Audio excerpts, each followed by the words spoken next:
எனக்கு லோகா குருவே இங்க வந்த மாதிரி ஒரு நினைப்பு மனசு. என்ன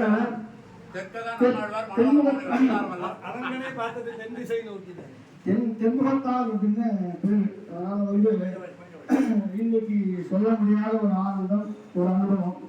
இது வந்து சிற்றின்பம் பேரின்பம் என்ன வித்தியாசம்னா, சிற்றின்பம்ங்கிறது நினைச்சி பார்க்கும்போது சௌக்கியமா இருக்காது, அந்த நேரத்தில் மட்டும்தான் இருக்கும். அது போய் சிற்றின்பம். பேரின்பம்னா எப்பதான் நம்ம நினைச்சு பார்க்கறோமோ அப்பெல்லாம் நம்ம சந்தோஷத்தை எது கொடுப்பாடுறதோ அதான் பேரின்பம். இப்போ இந்த நிகழ்வை நம்ம ஆயுசு பொறுக்க நினைச்சுட்டே இருப்போம், அப்போ அது பேரின்பம். இப்படிப்பட்ட ஒரு பேரின்பம் ஆச்சதுக்கு எனக்கு அனுசரணையா பண்ணி கொடுத்து எல்லாருடைய திருவடியிலையும் கந்த சோழத்திற்கும் விஞ்ஞானம் ராமானுஜதாசர்கள் குடும்பத்தில் இருக்கக்கூடிய எல்லாருக்கும் என்னுடைய திருப்பி என்னுடைய பல்லாண்டு நன்னா கைங்கரிகள் பாகவத அபிவிருத்தி நாளை காத்தால